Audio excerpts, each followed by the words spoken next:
બધું કટિંગ થઈ જાય પછી આ કાપડ જે છે એ 2 વડું રાખવાનું, બરાબર? તો નીચે આ ઊંધો ભાગ છે, એની ઉપર આ ચિત્તો. સમજાણું? કેટલા વડું છે? 2 વડું.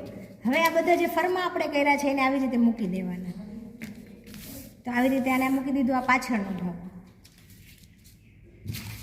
આ છે તમારો કમરપટ્ટો. તો આ 2 આવ્યા નીચે ઊંધામાં અને આ ચિત્તામાં, એટલે 2 કમરપટ્ટા આમને સામને આવી જશે. અને આપણે આ બાય મોટી છે તો આમાં થોડી નાની આવશે, બરાબર? આ તમારી કટોરી અને આ કમરપટ્ટો, બરાબર? હવે આવી રીતે દોરીને મૂકી દેવાનો આખો ફરમો. હવે આ પાછળનો ભાગ છે, આ કમરપટ્ટો છે, આ યોગ છે, આ કટોરી છે અને આ બાય છે, બરાબર? તો એ બધું તમારે ચોકથી દોરી નાખવાનું છે અને પછી એને કટિંગ કરવાનું વ્યવસ્થિત, તો જ એ સરખું માપ આવે આવી રીતે.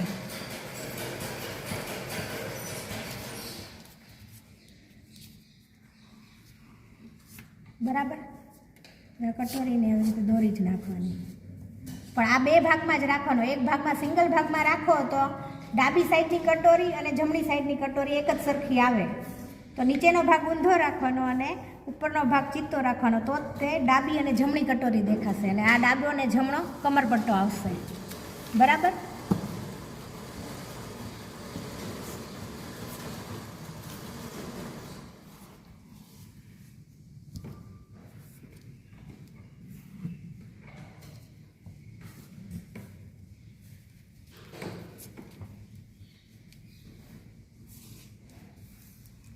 કોઈ પણ આમાં વજનવાળું વસ્તુ રાખી અને પછી તમારે આવી રીતે દોરવું હોય ને તો બી ચાલે.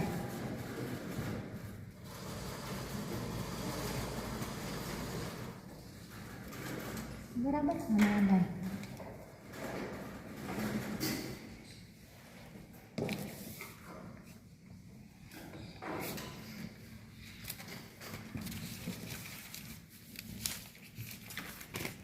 બરાબર?